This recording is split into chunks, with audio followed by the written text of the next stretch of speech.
warahmatullahi wabarakatuh. Waalaikumsalam warahmatullahi wabarakatuh. Baik, alhamdulillahirabbil alamin. Wassalatu wassalamu ala asyrafil anbiya'i wal mursalin sayyidina Muhammadin wa ala alihi wa sahbihi ajma'in. Baik, puji syukur kita panjatkan atas kehadirat Allah Taala sehingga pada hari ini kita masih sempat menjalankan salah satu proker yang sebenarnya sudah dimulai di awal pekan kemarin, pekan ini yang sudah berlangsung beberapa hari, yaitu ngabuburit virtual ala IKA Alihlas. Baik, sedikit informasi kegiatan ini awalnya dilaksanakan untuk mengisi kegiatan Ramadan dari IKA itu sendiri. Sempat ada semacam kayak motivasi dari senior-senior kepada mahasiswa baru yang baru saja tamat pada tahun ini. Semoga bisa menjadi inspirasi ke depannya buat mereka dan untuk masa depannya. Baik, salawat serta salam tak lupa kita haturkan kepada junjungan kita Nabiullah Muhammad SAW. Semoga kita senantiasa menjadi umat Rasulullah di hari akhir nanti. Baik, pada sore hari ini kita masuki kita kedatangan narasumber dari senior kita, salah satu senior dari angkatan 5 IKA, Kak Asrul Fadilah ST. Terima kasih Kak Asrul sudah mau mengisi kegiatan pada sore hari ini dengan materi yaitu pengembangan karir. Jadi bagaimana kita membuat CV dengan menggunakan link ID. Mulai karir dengan persiapan CV dengan link ID. Jadi sedikit informasi adalah CV mungkin sebagaimana kita ketahui bahwa bagaimana adalah sebuah profil dalam hal ini bagaimana kita membuat profil diri kita sendiri. Dalam hal ini kita gunakan untuk melamar sebuah pekerjaan di sebuah perusahaan. Baik, sebelum kita masuk ke dalam materi, saya ingin menyampaikan beberapa CV dari pemateri. Yang pertama, pemateri kali ini adalah Kak Asrul Fadilah ST yang merupakan santri angkatan kelima di IKA Alihlas Ujung dengan nama panggilan Kak Asrul yang biasa kita sapa. Kemudian Kak Asrul di sini bekerja sebagai Kepala Departemen Tata Kelola Risiko Keamanan di PT Busan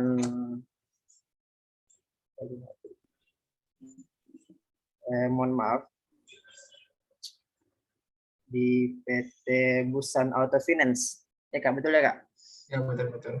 Ya, PT Busan Auto Finance yang berada di Jakarta. Merupakan lulusan dari Teknik Informatika UNAS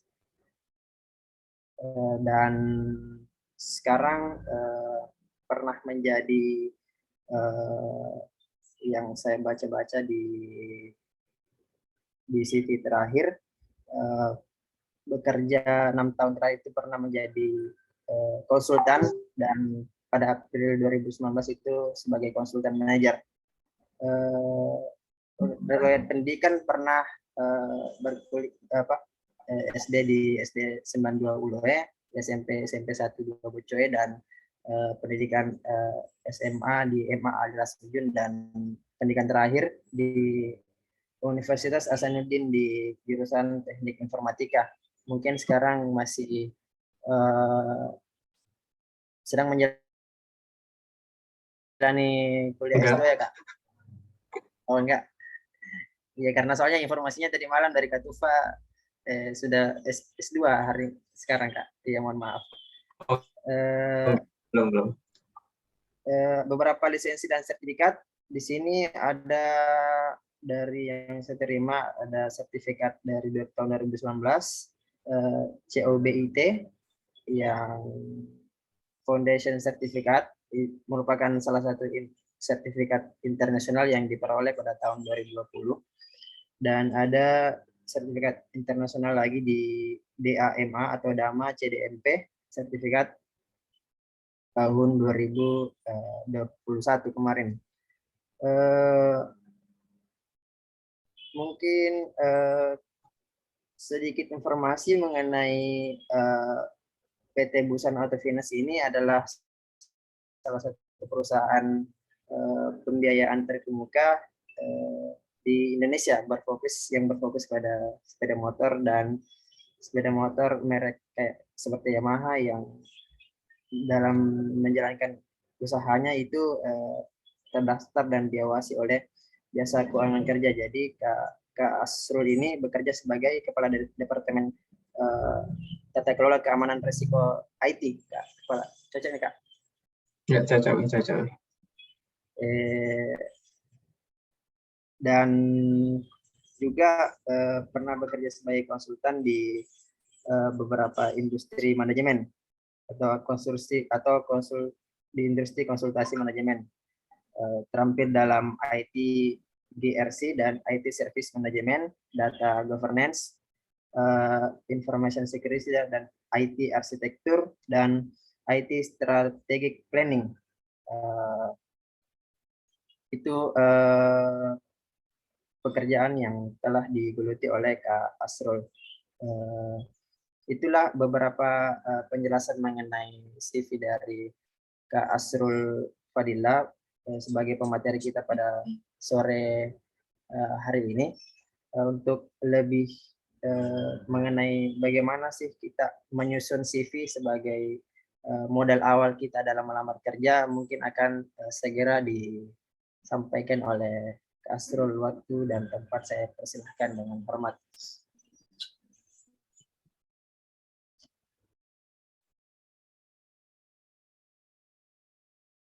Oke, terima kasih Pak Moderator. Mungkin ada sedikit miss. Jadi sebenarnya akan saya bawakan hari ini adalah pengantar karir, dan subnya itu adalah terkait karir di masa depan sebenarnya. Cuma nanti kalaupun CV maupun LinkedIn itu bisa lah di belakang itu bonus. Oke, sebelumnya siapa aja di sini angkatan baru? Kalau saya lihat ini Kak, jadi kayak angkatan tidak kuliah, tidak. Yang saya tahu ini Kak, angkatan Kak Viva Amsa, dan itu angkatan 2020 terakhir ini belum ada saya lihat. Oke.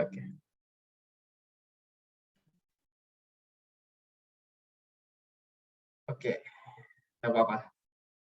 Jadi sebenarnya yang akan kita bahas ini kira-kira karir ke depannya itu seperti apa sih sebenarnya? Nah, ini sebenarnya ada beberapa slide ke depannya. Saya harap kita bisa diskusi ya. Ada Bro Dimas juga nih. Dimas, apa kabar Bro? Pulang Bro, pulang. Iya Bro. Oke, kita mulai ya. Mungkin udah dijelasin tadi sama Pak Moderator bahwa saya sekarang berproses sebagai di Security Risk Governance Department Head di PT Busan Auto Finance, dan juga sebenarnya sebagai anggota kelompok kerja di Kominfo dalam perumusan SNI khususnya untuk tata kelola TI dan juga layanan TI. Itu mungkin sekilas. Nah, sebenarnya yang akan saya share di sini adalah mungkin saya mau disclaimer dulu. Yang akan saya share ini lebih ke pengalaman pribadi saya yang konteksnya di dunia profesional atau mungkin private employee atau corporate employee gitu. Mungkin kurang relevan atau mungkin less relevan gitu sama karir-karir yang mungkin teman akan pilih ke depannya. Misalnya mungkin mau jadi guru, mau jadi pengacara, atau mau jadi dosen dan sebagainya, mungkin kurang relevan, atau mau jadi pengusaha itu mungkin kurang relevan yang akan saya share. Cuman mostly sebenarnya saya ambil dari riset-riset internasional yang sebenarnya multi industri, bukan cuma satu industri, itu multi industri. Tapi mungkin saya mau disclaimer dulu, jangan sampai teman-teman mau memilih pengusaha di sini di reportnya atau referensi saya ambil itu nggak ada yang terkait pengusaha gitu. Oke. Next. Nah, sebelum kita berbicara lebih lanjut karir seperti apa, sebenarnya kita mesti kenalan dulu karir itu apa sih sebenarnya. Pak Moderator, mungkin karir itu apa, Pak Moderator? Kalau yang saya pahami Kak, kalau karir kan ceritanya jalan hidup tak toh, bagaimana kita merintis jalan hidup dalam hal ini karir, maksudnya apa yang kita inginkan begitu Kak. Oke. Taufatul Akbar, karir itu apa? Kayaknya Taufatul Akbar konteksnya. Iya kan dah. Lagi di kampus kan dah, di luar. Kalau menurut saya itu kan dah masalah karir, yaitu bagaimana kita melihat sesuai dengan impian, sesuai dengan passion kita untuk mencapai suatu kecintaan kita terhadap dunia pekerjaan, misalnya untuk melihat ke depannya bagaimana kita akan bekerja. Itu menurut saya kalau tentang karir kan dah. Lebih kepada impian. Oke, ada kata-kata passion ya tadi ya. Oke, kita lihat ya. Karir itu kalau general term ya, atau umumnya itu yang lebih luas maknanya itu adalah pengalaman sebenarnya yang kalian ambil itu selama hidup. Nah, selama kita hidup ini pengalaman yang kita ambil mulai dari kita lahir sampai mungkin kita nanti tua ya. Itu adalah karir, pengalaman yang kita ambil dari kecil sampai sekarang pun itu adalah karir yang sudah kita lewati. Itu secara general term-nya. Sedangkan spesifiknya, benar yang tadi dikatakan oleh teman-teman bahwa karir itu spesifik ke dunia kerja dalam hidup gitu. Yang khususnya terkait dengan pekerjaan itu adalah karir. Jadi sebenarnya ada dua, karir secara umum adalah pengalaman hidup. Spesifiknya itu adalah karir yang mungkin yang membuat kita makannya di mana sih sebenarnya, cari makannya di mana gitu. Itu adalah spesifik termnya. Nanti kalau teman-teman mau ditanyakan langsung aja ya. Nah, kenapa sih karir itu penting kita bicarakan sebelum kita melangkah gimana sih caranya kita mengembangkan karir, mungkin gimana caranya tadi buat CV dan sebagainya. Mungkin pertanyaan pentingnya, kenapa sih karir itu penting gitu? Boleh dibantu Afifah? Kenapa sih karir itu penting? Ada Afifah nggak ya tadi? Atau Feby? Masih ada Feby? Wow, pada keluar ya. Oke. Ini pertama, karir itu kenapa penting? Pertama, itulah yang akan kalian lalui setiap hari minimal sepertiga dari waktu kalian. Ya, kerjaan itu ya minimal sepertiga waktu kalian dalam sehari gitu, atau 8 jam sehari kalian bergelut di area itu. Kenapa itu penting? Yang kedua, itu memberikan arah dan tujuan dalam hidup. Itu kayak kompas kita gitu. Karir itu kita mau menuju kemana sih? Itulah kompas gitu, tujuannya kita gitu. Ini terlepas berbicara agama atau enggak dan sebagainya ya. Cuma secara umum ya karir itu yang memberikan kita arah gitu dan tujuan. Yang ketiga, itu bagian dari identitas kita. Karir itu bagian dari identitas masing-masing individu. Yang keempat, ya secara moral, membangun atau menemukan karir yang cocok buat kita itu adalah moral obligation. Atau memang udah kewajiban moral gitu. Sebagai individu, sebagai manusia, kita hidup, ya kita mesti tahu gitu.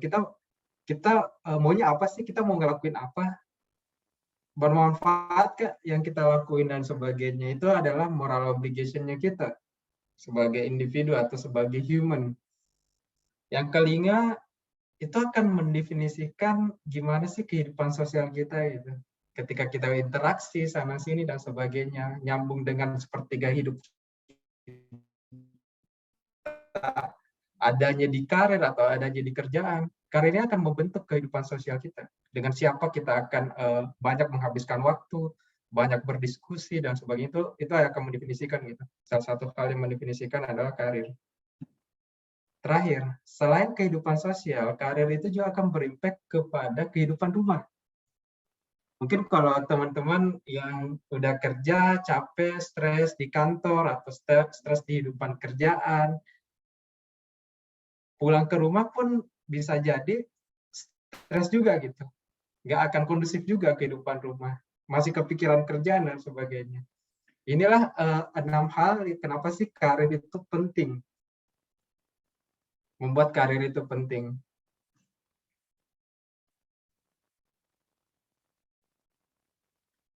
Nah, kapan sih sebenarnya karir itu bermula?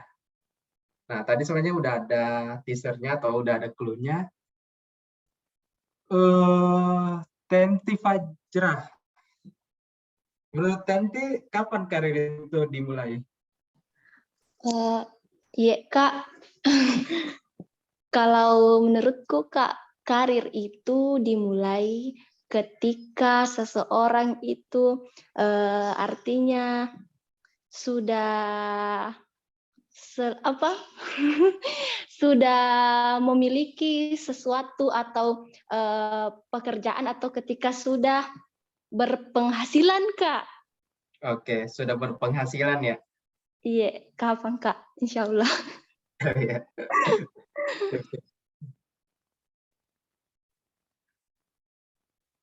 Oh, masa teman saya tunjuk? Dari peserta yang lain kah? Oke. Nah, karir itu sebenarnya mulai yang tadi kan kita sebut bahwa karir itu ya sejak kita lahir gitu. Itulah karir. Jadi kalau ada yang bilang, misalnya anaknya Raffi Ahmad, Rafathar nih, ya itu dimulai dari karirnya di situ gitu. Memang ada privilege gitu. Cuman ya, yang paling berpengaruh dalam kehidupan karir itu ya menurut pengalaman saya pribadi dan juga orang-orang di sekitar saya, itu mulai dari senior high school atau di SMA sampai under 40. Itulah yang menentukan kalau misalnya udah lewat dari 40 mungkin udah agak susah gitu untuk mengubah jalan karir atau dan sebagainya, itu udah cukup senior gitu di 40, jadi udah agak susah. Atau mungkin yang paling awal misalnya pas kita SD SMP, itu kan SD dan SMP itu waktunya main-main gitu. Jadi waktunya main-main, jadi belum terlalu berpengaruh ke kehidupan karir. Jadi yang menurut pengalaman saya pribadi, karir itu dimulai itu dari senior high school sampai under 40. Itulah yang membentuk kita dari SMA sampai 40 tahun. Saya pun sekarang pun masih lagi membentuk karir saya, masih on the way, masih on progress gitu dalam membentuk karir saya. Karena saya saat ini masih early.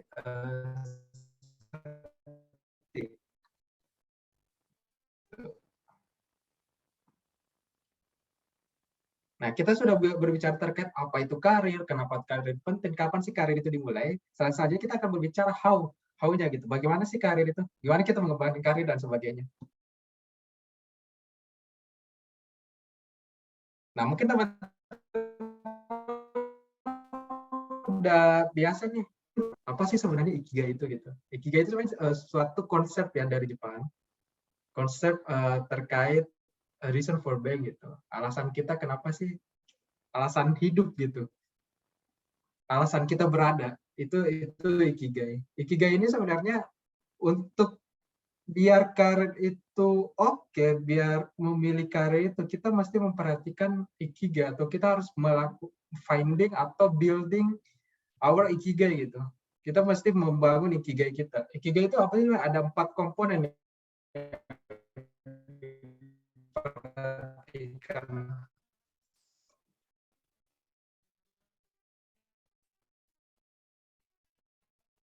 dalam ikigai. Pertama itu, yang kedua, apa yang bagus yang bisa kamu lakukan gitu. What you are good at. Ada juga apa yang bisa dibayar. Apa yang kamu lakukan yang bisa dibayar. Itu yang dimensi ketiga. Dan yang dimensi keempat itu, dunia itu butuh apa sih sebenarnya? What the world needs. Jadi untuk membangun karir, kita mesti memperhatikan keempat-empatnya. Kenapa? Contoh misalnya, tadi berbicara terkait passion. Passion itu berarti dimensinya adalah apa yang kamu suka dan apa yang kamu jago gitu. Contoh misalnya saya bilang, passion saya adalah tidur. Saya suka tidur dan saya jago tidur. Tapi apakah ada yang mau membayar kamu atau membayar kalian dengan tidur? Atau apakah dunia butuh kalian tidur? Itu. Jadi hanya menemukan passion itu tidak serta-merta itu bisa kita sebut ikigai. Atau bukan berarti itu bisa menjadi jalan karir gitu. Atau contoh misalnya, wah saya jago di bidang A. Perusahaan juga mau membayar saya di bidang A gitu. Profession, misalnya saya preman, jago berkelahi. Dan ada perusahaan yang mau meng-hire saya untuk berkelahi gitu. Atau nih, tapi pertanyaannya, apakah kalian suka berkelahi? Mungkin kalian suka berkelahi. Apakah dunia butuh orang yang suka berkelahi gitu? Itu yang mesti direnungi. Bisa aja oke, saya bisa di area tersebut, tapi sebenarnya dunia nggak butuh-butuh amat dengan kemampuan berkelahi kalian. Atau kalian passion dengan tidur, tapi ternyata dunia atau nggak ada yang membayar kalian dengan skill tidurnya kalian tersebut gitu. Jadi memang ketika kita menentukan karir kita atau pekerjaan, apa sih yang kita ingin habiskan waktu kita dalam sehari atau dalam hidup ini, ya kita mesti clear ikigainya, apa yang kita suka, kita jagonya apa, dari situ apakah kita bisa dibayar, dan apakah memang dunia butuh itu gitu. Itulah ikigai.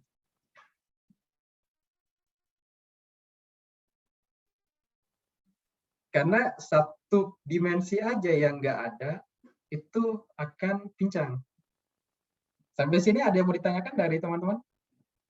Atau mungkin ada yang pernah baca-baca terkait ikigai. Ini dia konsep yang paling umum di dunia profesional ya, atau mungkin di perusahaan-perusahaan paling sering diperkenalkan bagi fresh graduate atau karyawan-karyawan baru gitu.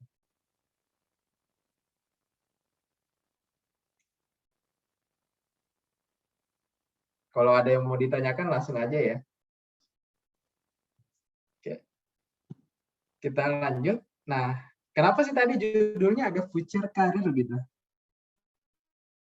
Nah, kalau yang tadi kita udah berbicara apa, kenapa, kapan, dan how-nya, ya kita akan berbicara terkait, saya akan membawa teman-teman ke tahun 2025. Gimana sih landscape job, skill, kompetensi, dan sebagainya. Apakah kita masih akan relevan gitu, atau still relevan?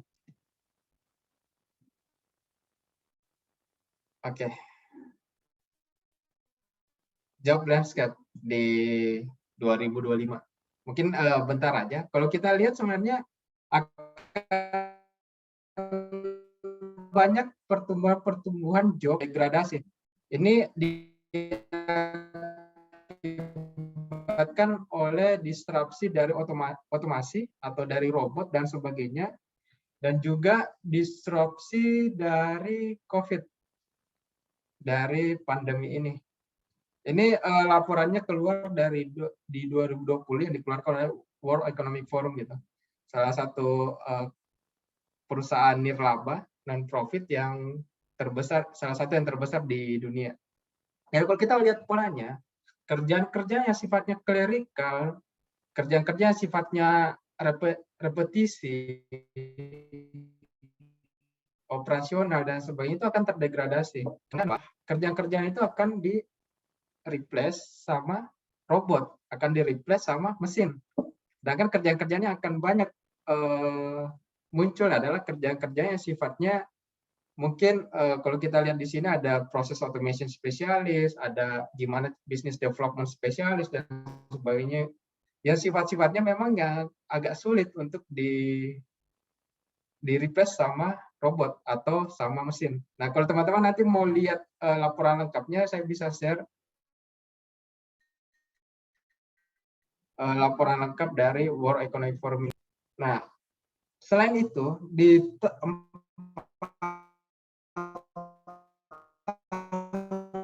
ke depan 4 itu perlu di upskilling atau perlu di reskilling, karena impact kerjaan kita udah nggak relevan gitu, atau skill kita udah nggak relevan. Contoh misalnya tadi data entry clerk yang input data, atau contoh kan di tol misalnya yang dulunya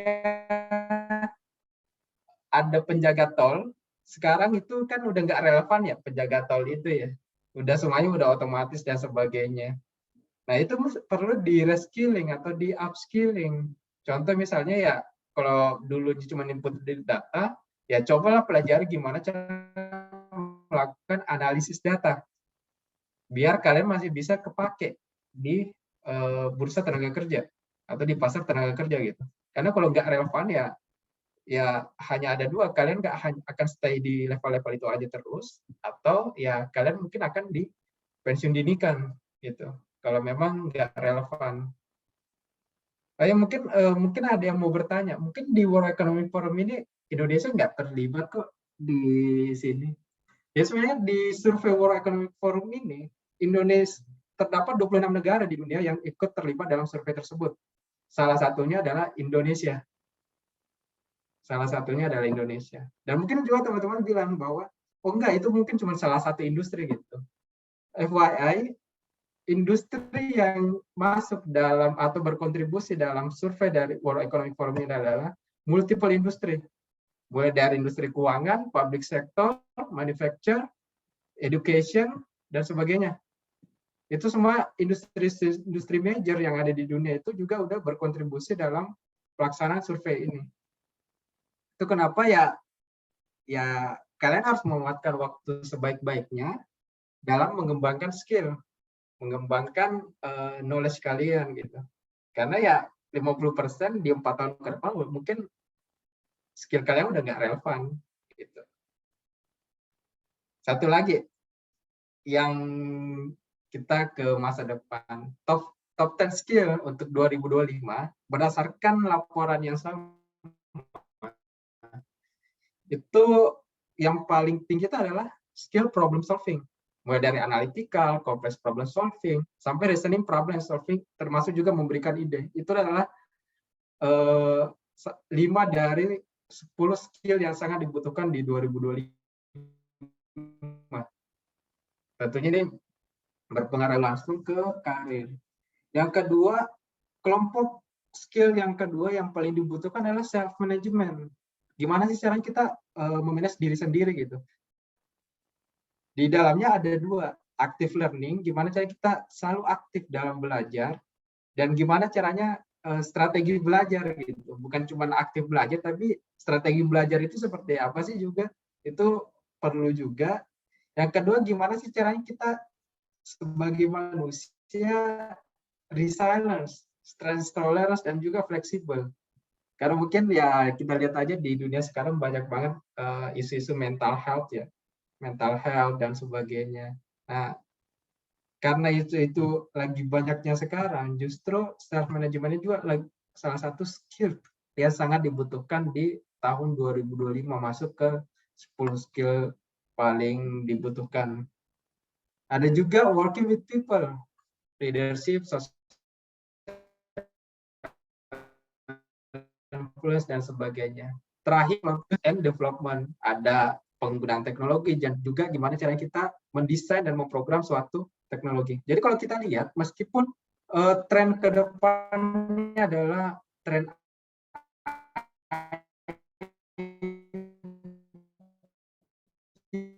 digital dan sebagainya, teknologi cuma dua. Ya, di yang lainnya itu lebih banyak ke problem solving yang sifatnya general, dan juga self management ke internal, dan juga working with people, gimana sih caranya kita bekerja dengan people atau bekerja dengan orang. Gitu. Inilah 3 slide tadi pengantar gambaran kira-kira skill pekerjaan, karir di 4 tahun ke depan itu seperti apa sih? Nah, kalau teman-teman ada yang butuh laporannya, bisa chat saya bisa share untuk laporan fullnya. Sampai sini ada yang mau ditanyakan? Saya mungkin, Kanda. Oke.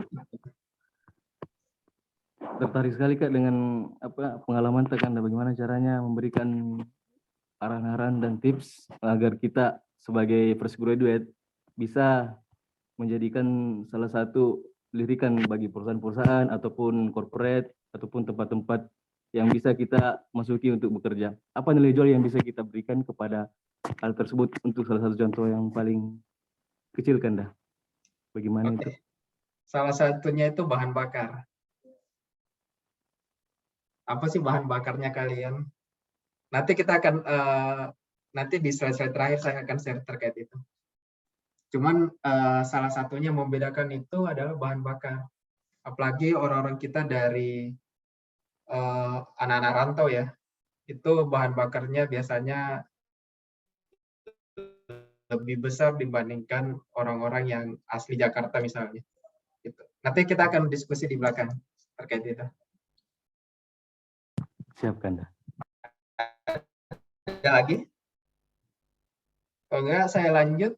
Nah, mungkin ada beberapa tren juga nih. Dari mungkin teman-teman ada yang ada istilah generalis dan juga spesialis dalam dunia kerja.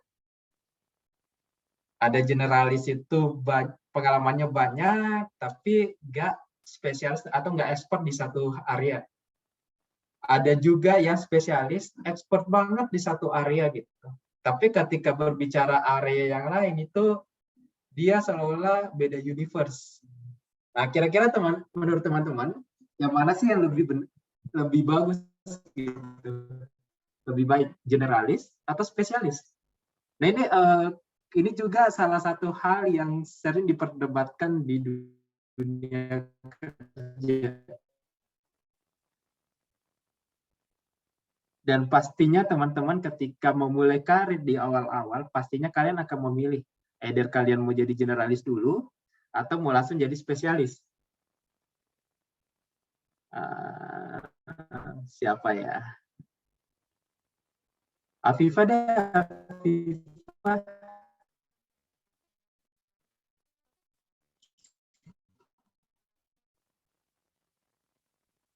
Afifah kayaknya ya. Pak Moderator, menurut Pak Moderator generalis atau spesialis yang lebih bagus? Kalau menurut saya Kak, lebih bagus generalis Kak, karena bisa mencakup walaupun tidak spesifik, tapi dia bisa masuk ke mana saja. Kalau saya menurut juga. Oke. Kalau kita lihat beberapa tahun ke belakang, sebenarnya yang paling dicari itu, yang paling dianggap value-nya tinggi itu adalah orang-orang spesialis. Kalau kita menengok ke belakang ya, generalis itu gampang di-replace, tapi spesialis susah untuk di-replace atau digantikan. Kayak kalau di dunia kerja kan ya namanya, ya kita akan memperhatikan supply and demand. Supply untuk generalis itu banyak. Jadi banyak yang bisa menggantikan ketika kita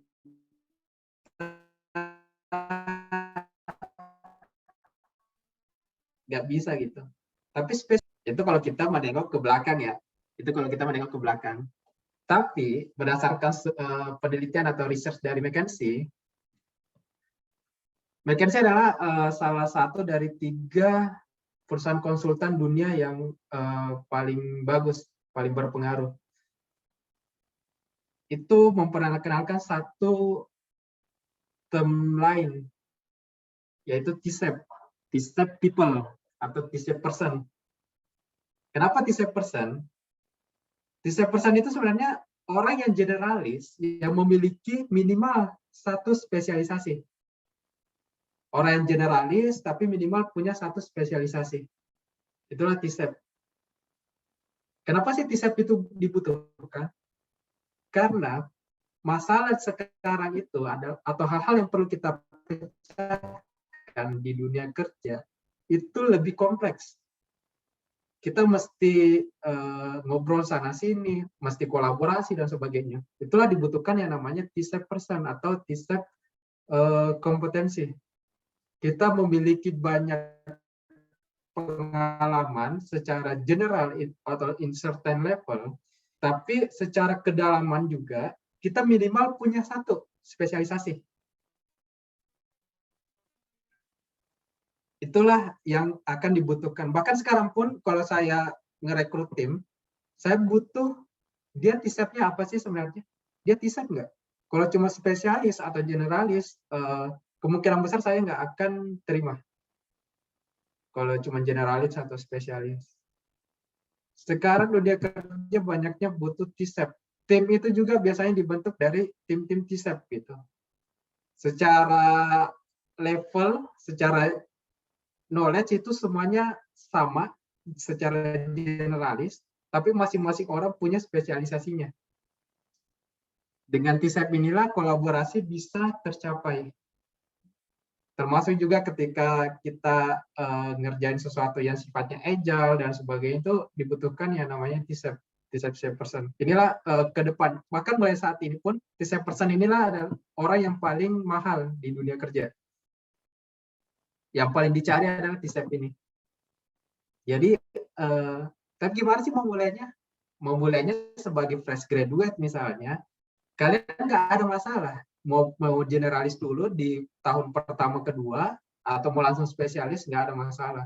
Kalau pengalaman saya pribadi, better kalian generalis dulu di 2 atau 3 tahun pertama. Di tahun keempat, kalian cari spesialisasi. Gitu. Pengalaman saya. Tapi kalian mau pilih generalis dulu atau spesialis dulu, nggak ada masalah. Yang jelas, di tahun-tahun selanjutnya ketika kalian udah mau menanjak karirnya, kalian pastikan kalian memiliki T-shape. Kalian pengalamannya banyak, knowledge-nya banyak, in certain level, tapi punya minimal 1 spesialisasi. Lebih dari 1 spesialisasi pun jauh lebih bagus lagi. Gitu. Itulah ya, T-shape person. Ada yang mau ditanyakan dari teman-teman? Nah, ada Bro Aksal nih.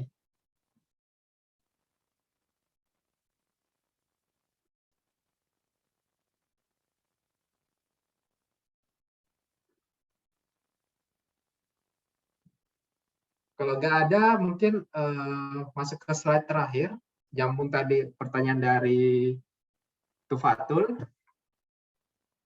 Jadi sebenarnya tips dan advice ini sebenarnya tips dan advice di luar sana itu akan banyak banget. Terkait karir. Tiap orang mungkin memiliki tips and advice-nya masing-masing.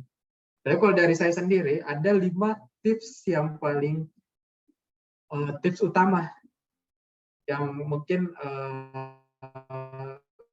bisa teman-teman jadikan referensi gitu. Yang pertama tentunya ya kalian mesti find ikigai dulu. Semakin cepat kalian menemukan ikigai kalian, itu semakin bagus. Mungkin kalian udah menemukan ikigainya kalian dari SMA, kalian udah tahu saya mau akan jadi penceramah nih ke depannya dan sebagainya. Udah, that's it, that's good gitu. Ada juga mungkin yang baru menemukan ikigainya di di umur 30-an. It's okay juga gitu. Nggak ada masalah juga. Tapi intinya kalian punya ikigai. Kalian tahu kalian passionnya apa, kalian tahu misinya apa, kalian tahu bisa dibayar, kemampuan apa di kalian yang bisa dibayar gitu. Kalian mesti find ikigai dulu. Tapi jangan terlalu lama find ikigai. Ikigai itu juga bukan cuma bisa dicari gitu, ditemukan gitu, tapi bisa dibangun juga. Ikigai bisa dibangun. Misalnya, oh saya sekarang belum terlalu jago nih di sini. Tapi kalau saya tekun dan sebagainya, saya bisa jago di situ. Tekun di 2-3 tahun misalnya. Itu juga salah satu bentuk ya build ikigai. Itu yang paling pertama, fondasi dari dunia karir, dunia kerja. Yang kedua, never stop learning. Nyambung yang tadi, kenapa sih kita selalu harus belajar gitu? Alasan utamanya, kalau kita lihat konteksnya di karir, biar kita masih relevan, masih bisa berguna, masih bisa dibayar gitu. Jangan berhenti untuk belajar. Sampai kapanpun jangan berhenti untuk belajar. Itu. Yang ketiga, challenge yourself. Kalian udah menganggap, saya udah jago di sini. Coba challenge, kerjain project. Kerjain hal-hal yang memang men-challenge, benar gak kalian memang jago di area situ. Masih selalu challenge. Karena kalau cuma belajar tapi nggak pernah dipraktekkan, nggak pernah di-challenge, apakah memang benar kalian jago di situ atau enggak? Yang keempat, nah selain harus selalu belajar, challenge dan sebagainya, ya kalian harus tetap enjoy. Ingat tadi salah satu unsur dari ikigai atau dimensi ikigai adalah what you love gitu. Jadi ya kalian harus enjoy, kalian harus nikmati semua prosesnya, karena karir itu adalah selama kalian hidup. Kalau kalian nggak enjoy karir itu, sama saja kalian nggak enjoy hidup kalian. Itu yang keempat. Dan yang terakhir, yang kalau dibandingkan dari 5 tips ini, tips terakhir inilah yang paling penting dari kelima tips. Tips apa sih? Ini. Value your health. Inilah yang paling penting. Kalau bisa dipilih dari 5 tips ini, tips yang paling penting adalah kesehatan. Kalian nggak akan bisa ngapa-ngapain kalau kesehatan kalian terganggu. Kalian nggak bisa belajar, kalian nggak bisa kerja, kalian nggak bisa enjoy apapun yang kalian lakukan.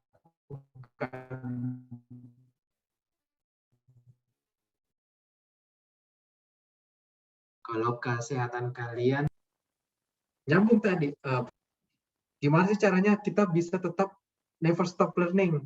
Gimana caranya kita bisa tetap men-challenge diri sendiri untuk pendukung nomor 2 dan nomor 3? Ya, bahan bakar. Kalian harus menemukan bahan bakarnya kalian. Bahan bakar itu apa sih sebenarnya? Apa yang membuat kalian tetap selalu mau belajar? Apa yang mendorong kalian tetap mau berjuang? Itulah bahan bakar. Saya istilahkan bahan bakar, atau mungkin di literatur lain namanya drive. Apa yang mendrive kalian?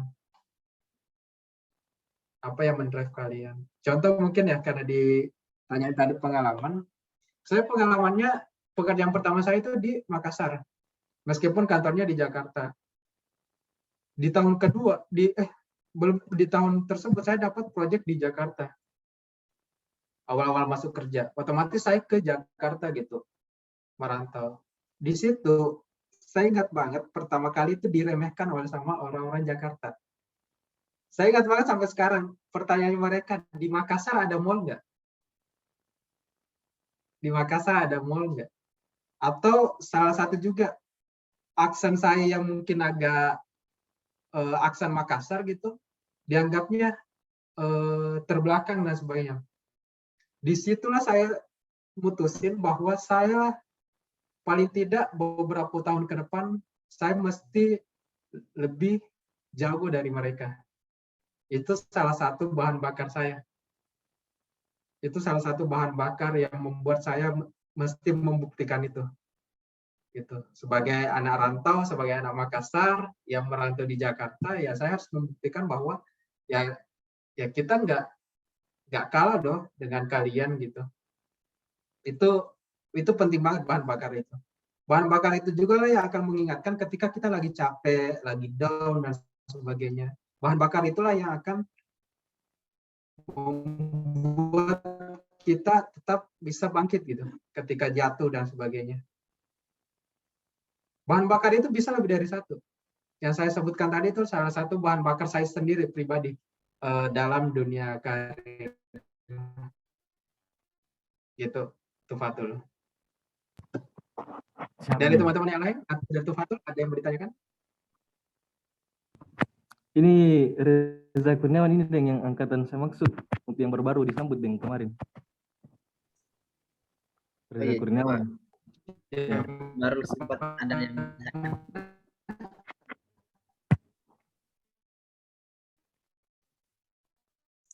Sempat dari teman-teman peserta ada yang ingin ditanyakan, silahkan Ada yang bertanyakan? di raise hand, ataukah kalau malu-malu bicara bisa diketik di kolom chat. Iya. Tapi jangan malu lah. Kalian itu alumni Al-Ikhlas itu adalah alumni jago-jago. Al-Ikhlas itu orangnya jago-jago. Nggak akan kalah sama lulusan-lulusan dari luar. Bisa mungkin ada on cam Reza bisa perkenalkan diri Dek sama ini Kak Kanda. Oh iya Kak. Ya. Bilang angkatan baru.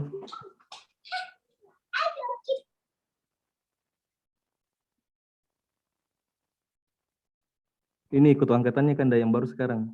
Dari dapat kayak. Oke, enggak saya dapat ya. Oh iya Kak. Oke. Angkatan 17 Kak. Oke, sip. Selamat datang. Selamat keluar dari pesantren. Siap-siap Kak. Semua ada yang mau ditanyakan? Kalau nggak ada, mungkin kalau masih ada waktu saya share terkait LinkedIn. Kenapa LinkedIn itu perlu? LinkedIn itu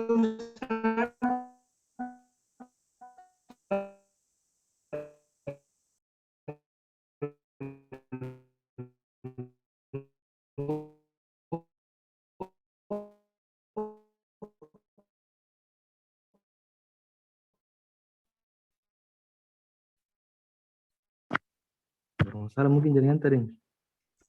Kurang kedengaran nih Kak, jadi suara tak tadi bisa mungkin. untuk di sini nih sebenarnya. Dari sisi Ikigai, oke. Itu kan satu platform yang bisa kalian gunakan gitu, yaitu LinkedIn.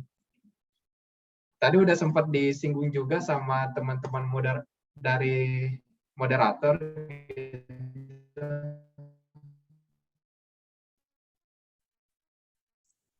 Tapi Kak, suara tak kurang ini. Putus-putus Kak.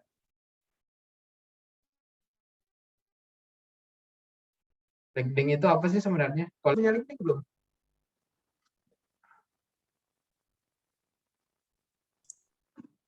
Putus-putus ke suara tadi Kak. Ya.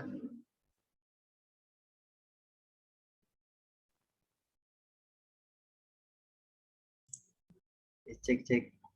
Halo? Ah, iya.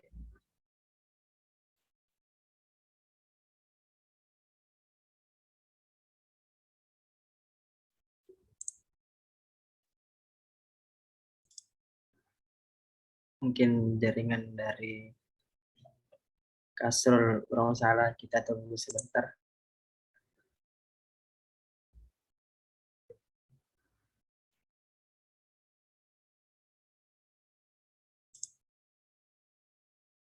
Tapi Kasrul,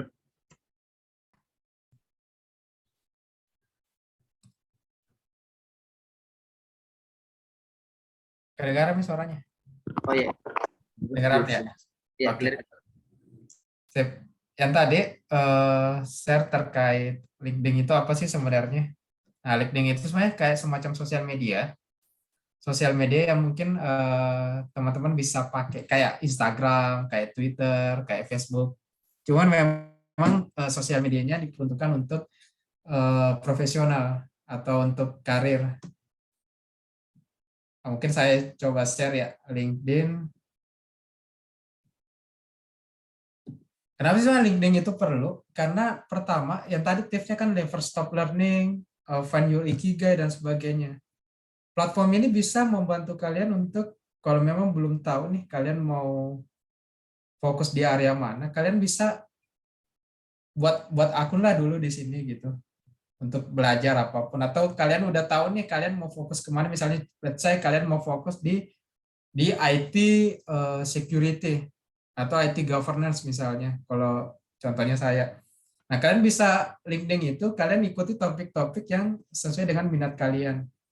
Contoh misalnya saya nih, di sini akan kelihatan adalah topik-topik yang terkait data privacy, terus cyber security, dan sebagainya. Ini adalah topik-topik yang terupdate, yang lagi tren di dunia gitu. Kalian bisa mempelajari lewat situ.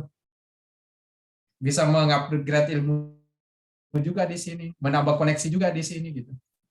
Termasuk juga ketika kalian butuh mau apply suatu pekerjaan atau job, kalian bisa menggunakan ini. Kalau untuk sekarang, contoh misalnya, kalau saya lagi mau rekrut orang, saya carinya di sini. Mau merekrut tim misalnya, atau mau melihat orang itu gimana sih pengalaman dan sebagainya, saya akan lihatnya di LinkedIn ini gitu. Saya udah nggak membutuhkan CV tradisional yang mungkin kalian ngirim CV berlembar-lembar, itu udah nggak perlu, udah less relevan saat ini. Itu cukup dilihat profil LinkedIn-nya gitu. Mungkin masih ada ya recruiter yang atau user yang kalau menginterview melihat CV. Saya pribadi udah nggak melihat itu, saya melihatnya LinkedIn. Contoh. Dan juga sebenarnya dari sisi recruiter pun kalian bisa jual diri di sini dalam tanda kutip ya. Jual diri dalam tanda kutip ketika kalian mau memang ada HR misalnya atau recruiter yang lagi mencari IT governance. Dia pasti akan nge-search IT governance, siapa sih IT governance di Indonesia yang listnya bisa di-approach gitu. Nah, bisa aja nama kalian akan muncul di situ kalau memang profilnya cocok. Contoh misalnya kalau kita lihat di sini, share, di sini akan ada beberapa chatan dari recruiter yang bahkan nawarin kerja, bukan kita yang apply, tapi recruiter itu yang akan meng-approach kalian. Contoh misalnya ini dari mana? Ini ada tawaran dari headhunter, ini juga headhunter dan sebagainya. Gitu. Itu akan muncul semua gitu di situ. Jadi LinkedIn ini kalian bisa kayak CV hidup gitu.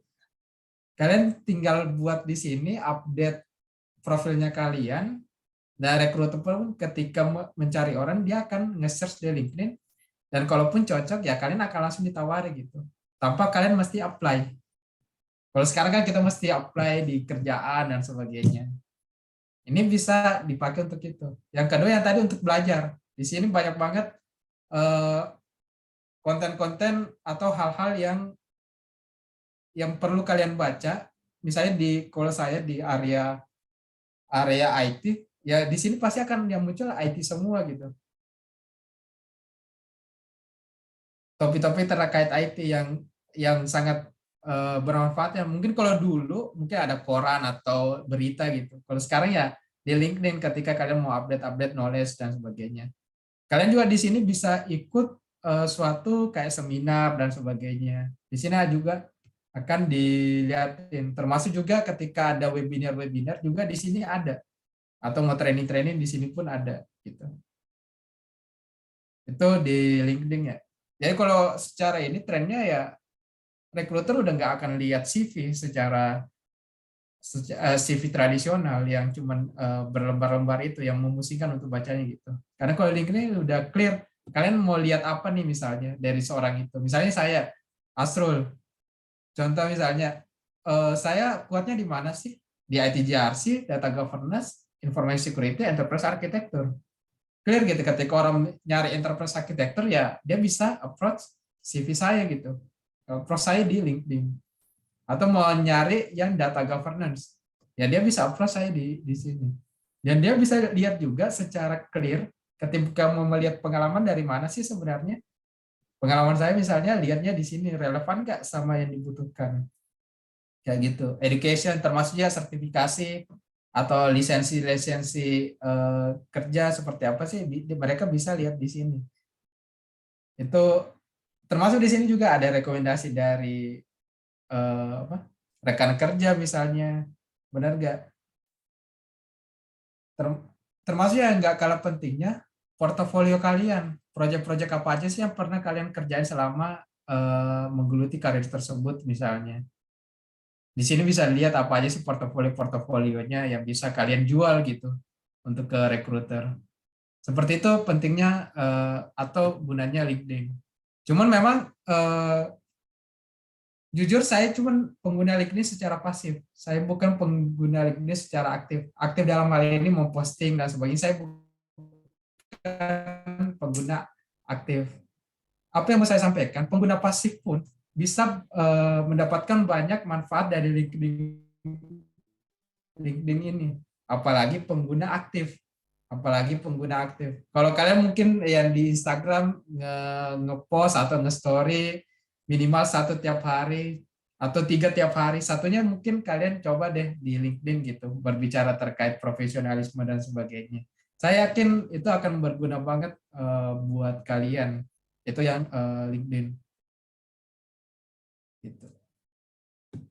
Dari sini ada yang mau ditanyakan dari teman-teman? Atau mungkin yang mau ditanyakan gimana sih cara memulai LinkedIn dan sebagainya? Atau hal-hal apapun di dunia karir. Saya bukan expertnya, saya bukan yang paling jago di area karir, masih banyak teman-teman kayak Faslur, ada Ival, dan teman-teman yang lain. Tapi paling tidak saya bisa share apa yang saya sudah lalui selama hampir 9 tahun bergelut di dunia karir ini. Baik, mungkin dari peserta ada yang ingin bertanya. Tapi Kak Andi Ahmad. Oke. Wah, senior. Halo. Halo. Kakak. Ya, kita terakhir ketemu di Jakarta ya. Tahun berapa itu? Intinya sebelum pandemi. Ya, sebelum pandemi. Nah, saya tidak ikuti semua ini materinya. Saya sebenarnya ingin sekali ikuti tadi tapi di jalan, tapi sepintas baru masuk. Saya sebenarnya tertarik sekali juga dengan dan sangat bangga dengan orang-orang yang ahli dalam IT, termasuk Adinda sendiri. Nah, yang saya ingin tanyakan, sejauh mana ilmu IT ini bisa teraplikasi di dunia pesantren saat ini? Kira-kira di bidang apa untuk pengembangan pesantren ini IT bisa masuk di bidang-bidang apa saja IT? Karena saya juga bagian SDM, saya juga tertarik sekali bahwa orang sekarang ternyata sudah tidak melihat CV secara ini ya, memang betul sudah tidak melihat secara profesional, kita sudah menghindari melihat CV yang kertas, tapi langsung pada media sosialnya atau LinkedIn ininya yang ini. Nah, ya itu yang saya ingin tanyakan, Adinda, kira-kira dalam bentuk apa sistem IT ini bisa masuk di dunia pesantren untuk pengembangan ke depan. Jadi ya itu yang saya tanyakan. Terima kasih. Oke, terima kasih senior. Ini Kama salah satu senior yang hebat nih. Oke, untuk IT di dunia pesantren sebenarnya kalau konteksnya spesifik IT-nya yang paling bisa membantu pesantren adalah pengembangan sistem terintegrasi, memanfaatkan contoh mungkin kalau mau pakai facial recognition dan sebagainya. Contoh misalnya kita bisa melihat kalau sekarang kan kalau saya dulu kalau teman-teman nggak pergi sholat atau santri-santri nggak pergi sholat atau lari dan sebagainya, kita pasti absen manual gitu. Nah, sekarang kan kita bisa ngasihin aja suatu sistem di musola, dia bisa check in di situ. Jadi secara real time ketika memang anak tersebut nggak sholat, itu bisa langsung kelihatan siapa nih yang nggak sholat nih dan sebagainya. Itu bisa banget. Sebenarnya konsep ini saya pernah diskusikan sama Bro Faslur tahun lalu. Itu secara terintegrasi. Dan saya rasa sistem-sistem ini sebenarnya udah biasa digunakan di dunia manufacture, atau dunia pabrik. Siapa sih yang masuk, siapa yang enggak, atau siapa yang masuk tapi nggak ngapa-ngapain gitu dan sebagainya, itu bisa banget di sistem. Contohnya tadi ya sistem Satna yang terintegrasi. Jadi clear siapa nih yang nggak pergi sholat, langsung secara real time kelihatan tuh nama-namanya. Sampai itu akan menghasilkan report gitu. Report misalnya bulanan, siapa nih top 10 yang nggak ikut sholat gitu, yang paling banyak alfanya sholat di masjid dan sebagainya. Atau siapa nih top 10 yang paling berprestasi misalnya, itu bisa banget semuanya dibuat suatu sistem yang terintegrasi. Karena kenapa penting suatu sistem terintegrasi?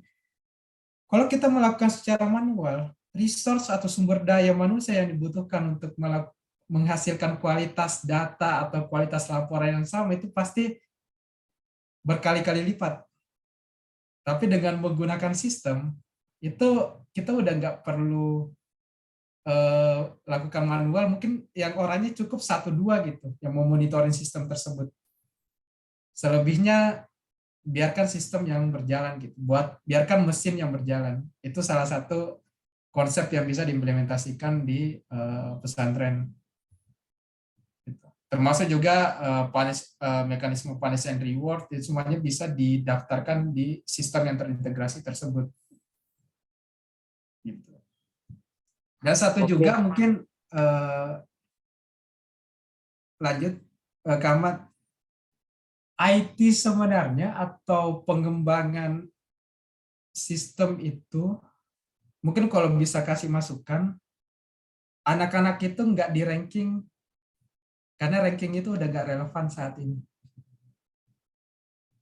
Sekolah-sekolah, let's say mungkin sekolah-sekolah yang saya tahu di Jakarta dan sebagainya udah nggak memperhatikan sistem ranking. Karena setiap individu, setiap siswa itu unik, punya potensinya masing-masing. Jadi sistem ranking saat itu udah nggak relevan. Saat ini adalah sistemnya kolaborasi dan sebagainya. Itu sih yang mungkin yang bisa diperhatikan saat ini atau masukan untuk di pesantren. Oke, terima kasih Adinda, ini sangat keren masukannya, dan memang kita pesantren sekarang kan sudah mulai terbuka terhadap informasi teknologi juga. Ya, nanti kita lanjut di ini diskusi bisa. Lebih lanjut Adinda. Ya, terima kasih atas masukannya. Ya. Oke. Dari teman-teman yang lain ada lagi? Atau mungkin ada yang mau nanya nih, tadi kita berbicara kayak future career gitu di 2025, semuanya mengarah ke teknologi semua gitu. Cuma gimana sih, saya nih misalnya jurusan biologi atau jurusan kimia atau bahkan nggak kuliah gitu, gimana caranya? Jangan khawatir, teman-teman saya khususnya untuk di dunia konsultan ya, di dunia konsultan IT management atau IT governance, yang alumni IT atau lulusan IT itu kayaknya cuma 10-20%. Konsultan IT alumni yang backgroundnya adalah IT di dunia itu cuma 10-20%. Yang paling banyak itu dari akuntansi, dari manajemen bisnis, bahkan ada dari fisika, biologi, matematika, dan sebagainya. Jadi sebenarnya kuliah itu, pengalaman saya pribadi, kuliah itu kalau ilmunya itu udah less relevan. Yang relevan adalah apa yang kalian sukai, apa yang kalian geluti. Gitu. Kuliah itu ataupun SMA dan sebagainya itu hanya membentuk pola pikir kalian. membentuk pola pikir.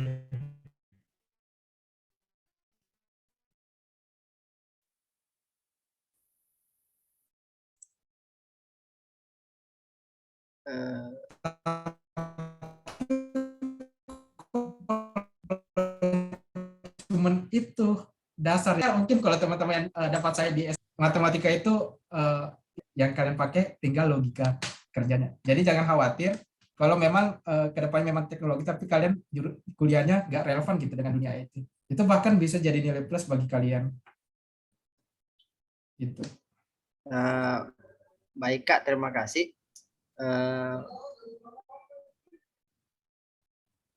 Karena Tadi Mas Nur buka kamera tuh. Mungkin Mas Bro Faslur mau sharing sesuatu. Baik, saya pertama ucapkan terima kasih ya sudah berkenan Mas Asrul. Memang inisiasi kami kemarin untuk mengambil dan mempelajari pengalaman-pengalaman dari Mas Asrul, maka kemudian inisiasi virtual festival ini ada persiapan karir yang kemudian kami pikir itu sangat relevan buat kebutuhan teman-teman di Kalilas. Terima kasih Mas Asrul. Terus kemudian yang kedua, izinkan saya mengucapkan terima kasih tadi sama Kak Ahmad ya, sudah memberikan kira-kira apa yang bisa rencana tindak lanjut yang bisa kita lakukan ya Mas Asrul, dan itu masukan Mas Asrul sangat baik sekali tadi Mas Asrul. Dan kalaupun memang berkenan Mas Asrul, kami juga ini bagaimana kita bisa menjemput bola yang kemudian saat ini yang relevan rencana tindak lanjut persiapan karir ini adalah bagaimana teman-teman bisa masuk dalam rekrutmen BUMN. Nah ini kan sekarang dibuka lebar-lebar, sangat lebar terkait mereka yang ingin mendaftar menjadi pegawai BUMN. Nah, maka dari itu, kalaupun memang Mas Asrul bersedia, kami sangat sekali merasa terbantu ya Kak Ahmad ya. Barangkali kita bisa berkolaborasi Kak Ahmad, Mas Asrul, dan kita buat satu sesi khusus, buat coaching khusus teman-teman yang ingin menjemput meniti karir di BUMN. Kenapa tidak kita mengambil peran di bidang itu? Paling itu yang bisa kami sampaikan Mas Asrul ya. Nah, dan apa yang tadi sampaikan kami sangat mengendorse, sangat-sangat relevan dan sangat applicable, bisa diterapkan, dan materi-materinya sangat interaktif ya, interaktifnya Ya, ini nanti. Ilmunya Asrul ini sangat mahal, Dinda Faslur ya. Ya IT Betul, sekarang Kak. sangat mahal value-nya. Betul. Ya. Nanti itu Mungkin Kak. sebenarnya mau saya sampaikan, mungkin teman-teman kenalnya saya profesional di dunia IT. Tapi sebenarnya kalau mau dilihat secara spektrum antara IT dengan bisnis, saya lebih cenderung ke bisnis atau lebih cenderung ke manajemen. Meskipun ada kata-kata IT-nya, saya bukan programmer, bukan teknikal dan sebagainya. Ilmu-ilmunya lebih banyak ke manajemen gitu. Jadi satu lagi mungkin tips bagi teman-teman yang mungkin kalau masih kuliah, manfaatkan sebaik-baiknya aktif di organisasi. Itu sangat membantu sekali. Aktif di organisasi.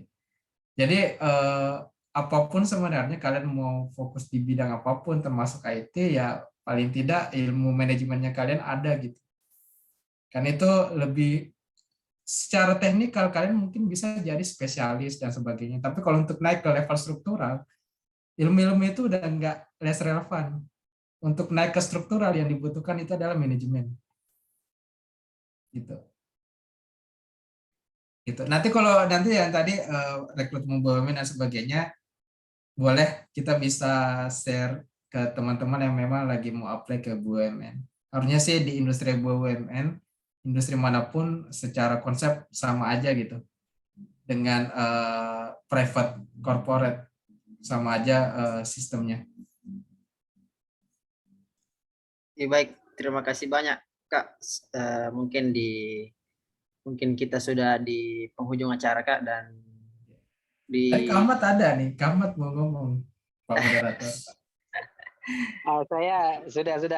Saya Amin, sudah ini melepas rindu dengan Asrul. Mudah-mudahan nanti bisa bertemu lagi di Jakarta, Asrul ya. Oke, sip. Ya. Siap. Kalau di Jakarta kemari Kak. Nanti Ya, kita saya selalu ngopi-ngopi. tertarik dan bangga dengan orang-orang seperti Asrul yang punya dedikasi yang kuat terhadap pekerjaan. Itu penting, loyalitas itu penting sekali sekarang. Iya, saya rasa itu. Iya. Ya, terima kasih Kak Ahmad, Kak Fazrul, dan Kak Tufa, Kak Ahmad, dan semuanya yang sempat hadir pada sore ini, terutama pemateri kita Kak Asrul. Kita sudah di penghujung acara karena di Sulawesi sudah mau persiapan berbuka Kak, jadi mungkin agak limit waktunya, mungkin ada sesi-sesi selanjutnya di kegiatan-kegiatan IKA lainnya mungkin bisa kita bergabung bersama kembali. Sedikit kesimpulan yang sempat saya dapatkan dari materi mengenai meniti karir, bahwa karir ialah pengalaman hidup yang akan kita jalani mulai dari kita lahir sampainya kita meninggal dunia, dan ada beberapa tahapan-tahapan untuk bagaimana kita untuk meniti karir, yang karena bagaimana juga pentingnya karir, karena karir adalah menghabiskan 30% dari waktu kita, merupakan karir juga merupakan tujuan kita, identitas, dan sebuah kewajiban yang kewajiban moral atau kewajiban daripada diri kita sendiri untuk menjalani kehidupan kita di masa yang akan datang. Jadi ada beberapa masukan-masukan maupun saran-saran juga ada yang disampaikan oleh pemateri. Yang pertama itu menemukan ikigai tadi yang pertama, yang kedua jangan pernah berhenti untuk belajar, yang ketiga mencoba untuk selalu menantang diri kita dan atau men-challenge diri kita, yang keempat menikmati atau enjoy apa yang kau lakukan, dan yang paling penting dari semua itu untuk meniti karir ialah harus tetap sehat, artinya kesehatan adalah yang utama. Terima kasih sekali lagi Kak Asrul atas penyampaian materi yang sangat luar biasa. Mohon maaf mungkin pertemuan kali ini dicukupkan sampai di sini saja. Semoga bisa kita bertemu di kegiatan-kegiatan IKA lainnya yang sangat bermanfaat. Lebih dan kurangnya mohon dimaafkan. Akhir kata, Assalamualaikum warahmatullahi wabarakatuh. Waalaikumsalam warahmatullahi wabarakatuh. Terima kasih banyak, Deng. Terima kasih banyak atas partisipasi dari teman-teman. Ya, terima kasih banyak. Sampai jumpa.